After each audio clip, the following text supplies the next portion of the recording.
You're going to speak after John from National Weather Service, because everyone wants to know what our power is at.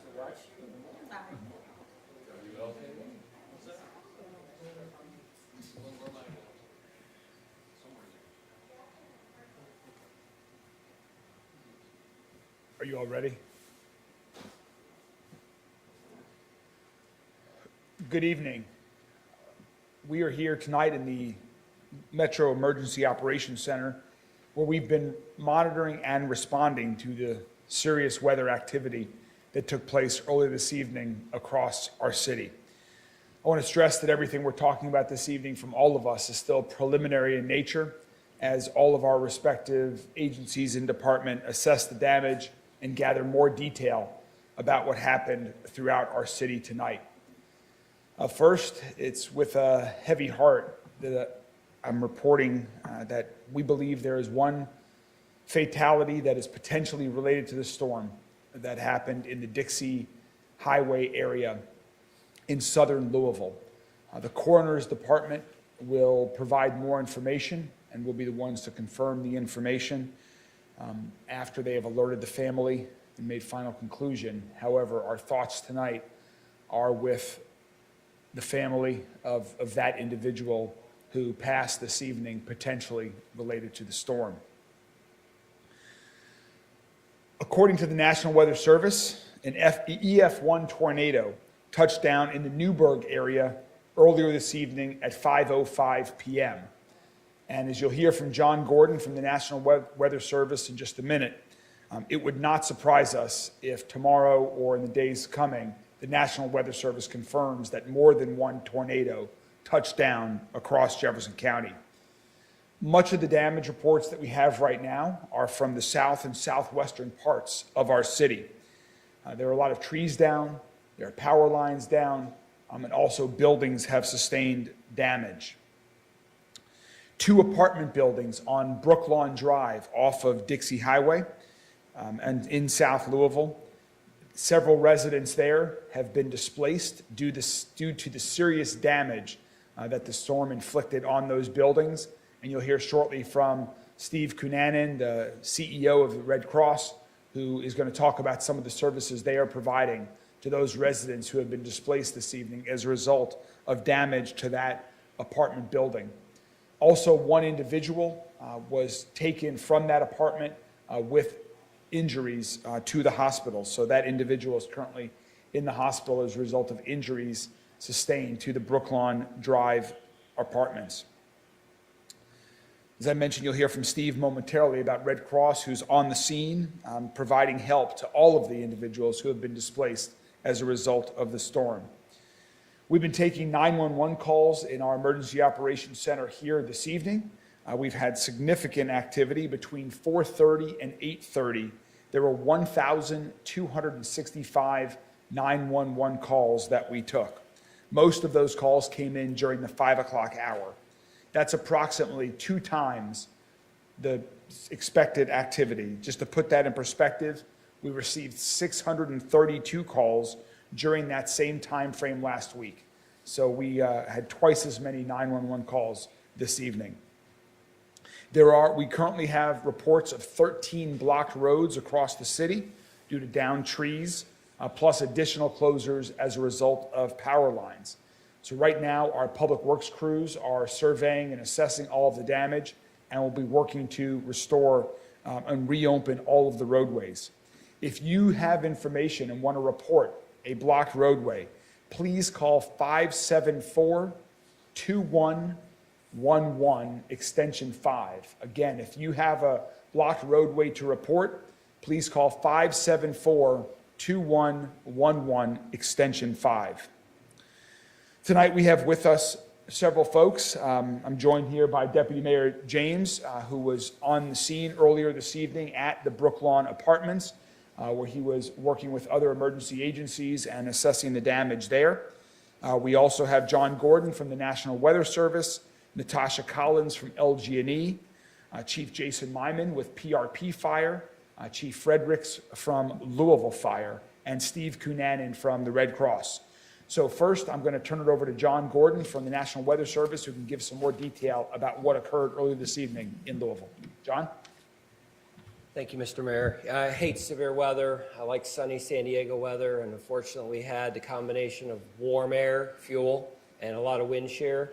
Like the mayor said, I believe there's more than one tornado, so that's what we know. So I started my journey. There's damage in the plant side industrial park, and there's some structures in there. That's straight line wind damage. Then I went to Newburgh by Gardner Lane and Robarb's, clear-cut tornado. So you have wind damage from the trees and from the insulation pattern from the north-northeast to the east-southeast. And that was on a line. When you get a line of storms, you get these little nubs, and they rotate from the northeast to the southeast. We issued a lot of warnings. We actually, you might have noticed, we issued a severe thunderstorm warning initially and upgraded to 80 miles an hour. What happens when you issue 80-mile-per-hour winds? It goes off on this sucker. WEA, the Weather Emergency Alert, and that was for 80-mile-an-hour winds. We had 78 miles per hour at Ali International. March 3rd, we had 79 miles an hour. I've never seen a windier year ever in my life than this winter going into the early spring. So right now we got an EF1, 90 miles an hour. It was really hard to figure out the width. I'm going to say 100 yards right now. It's preliminary. I like that word, preliminary. And I'm not sure really it ends. I'm going to be out tomorrow for sure in PRP. I know various places in the county. I'm pretty confident, I'll use the word compelling, that there's at least one more tornado in the county, and we'll have that confirmed tomorrow. And I'm so sad about the loss of life and the injuries. Severe weather is the worst thing we have, one of the worst things we have in our beautiful city. And I like sunny San Diego weather, and there's no bad weather in the next 7 days. Thank you, Lord. Thank you very much, John. I know folks across the city have been impacted with some power outages. It's interesting. If you look at where the power outages are right now, you can see a line going across nearly our entire city through starting in the south and southwest, going across the middle of our city. So Natasha is from LG&E, is going to join us with an update on power outages and restoration. Thanks a lot, Mayor Greenberg. As the mayor said, our outage map basically tells the story of what our service territory is looking like. You can see we have outages across the LG&E service territory that just follow the line of where the storm went. We do have at last check about 18,000 customers who have been impacted by the storm. At last check, we also had more than 200 wire downs across the service territory, and while we'll still be getting a count as our crews are out in the field, we also obviously have broken poles that go along with that. We do have about 250 resources, field resources that are out there working, and additional resources that are headed this way, just as we reposition our crews to make sure that we're able to get customers' service back up and running for them. In the meantime, our message is safety as always. So safety first, not just for our crews, but for the public and our customers. Make sure that if you come across a wire down, you treat it as an energized power line. Stay away, give us a call. The number is 502-589-1444. Also, our app is a great resource. If your phones are charged, you can make sure that you go to the app. You can report your outage, get on our outage map, watch the weather and how the system is impacted as well. Thanks so much. Thank you very much, Natasha, to you and all of your colleagues at LG&E for jumping right into the restoration effort. Next, let me introduce Chief of PRP Fire, Jason Myman, who has been on the scene in PRP. As I mentioned earlier, he and Deputy Mayor James were on the scene at the Brooklawn Lane Apartments earlier this evening, and he's going to fill us in on some of the damage that he's seen in some of the efforts. Chief? Thank you, Mr. Mayor. So aside from the normal incidents the Pleasures Park Fire Department responded to, we responded to well over 25 incidents specific to the storm. Several of those incidents could have included an additional 10 incidents, meaning that one incident was basically a neighborhood. There were several neighborhoods that had a lot of extensive damage with a lot of trees on the houses, a lot of power poles down, and then as the mayor indicated, Brooklawn apartment complex is where we sustained a lot of the significant damage. The residents and the community of Pleasure Ridge Park, I really got to commend them. They did an excellent job assisting with all the emergency responders. All the residents were either assisted out by the firefighters in the Brooklawn neighborhood, or they self-rescue. So there were no entrapments in those buildings at all, and I'd like to make that clear. But I do need to commend the residents at Pleasure Ridge Park for allowing the responders to get in and do their jobs. I'd also like to thank Oklahoma Fire Department and Jeffersontown Fire Department, who assisted us with all of our efforts on clearing clearing the path to make it safe for all the residents in PRP. So I believe that's about it. Chief, thanks to you and all of the first responders for tonight's emergency activity, but also all severe weather events and the response. Next, Steve Cunanan is the Regional CEO of the American Red Cross, who's going to talk a little bit about their important activities in response to tonight's storms. Steve? Thank you, Mayor Greenberg. The Red Cross is right now in the process of responding to multiple calls around the area. A majority of our activity right now is in the Brooklawn area where the apartment had been damaged. And what we are doing is partnering with MetroSafe. And as of tonight, we have opened 20 cases. And those are cases for sheltering, there are cases for food, and there are cases for emergency assistance. We'll continue to go ahead and provide assistance to those residents, and we're in the process right now of settling them into temporary housing. Thank you, Mayor. Thank you very much, Steve, to you and everyone at the Red Cross. And also next up is Chief Fredericks from the Louisville Fire Department, who's going to talk a little bit about safety, prevention, and precautions to take. Chief? Thank you, Mayor. First of all, this incident started around time for meal preparation for dinner. So I want to, first thing is remind everybody, go to your stove and make sure it's turned off.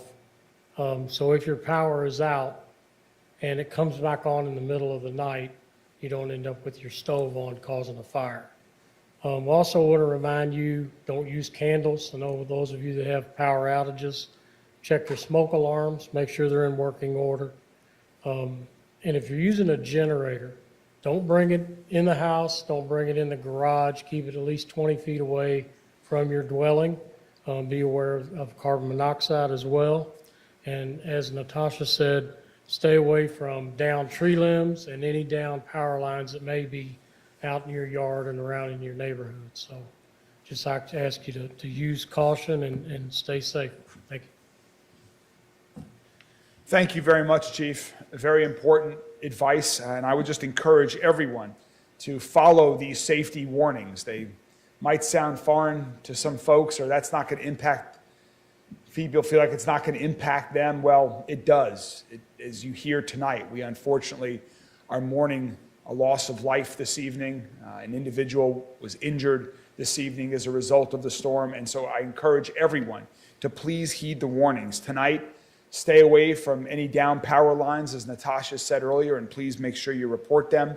Check on your neighbors. They might not have power. They might have been impacted, so please check on your neighbors and loved ones, family and friends to make sure they're okay. And in the future, when we have additional severe weather events, listen to the warnings as I was mentioning. When you hear we had a tornado warning, the sirens went off across the city this evening. When you hear those warnings, take shelter. Sign up for the lens alert. That's how I first found out about the severity of the storm, was my cell phone lens alert went off. So please, you can text lens alert. That's LENSALERT.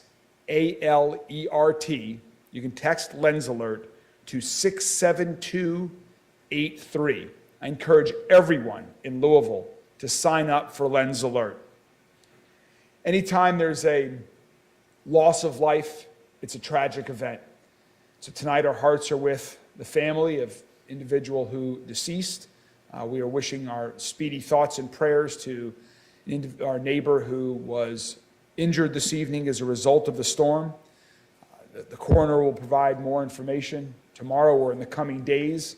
All of our agencies will have additional information throughout the night, and as daybreak comes, and we're, as you heard, able to assess damage more in the morning, and so we will certainly have more information to share with you tomorrow. But in the meantime, right now, we're happy to take any questions that you all might have. Any questions? I have a quick question. While we were out interviewing some folks in PRP, I believe, we were told from some individuals that they didn't hear a siren through the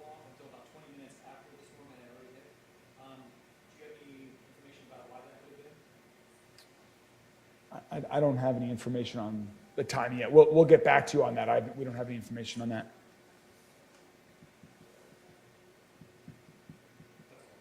That's all. All right. Thank you all very much. Have a good evening.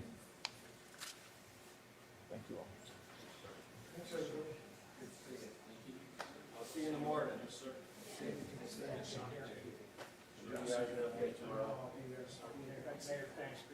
Good to see you. I haven't seen you. Good to see you. Take care. Thanks for all your help. Appreciate it. Good to see you.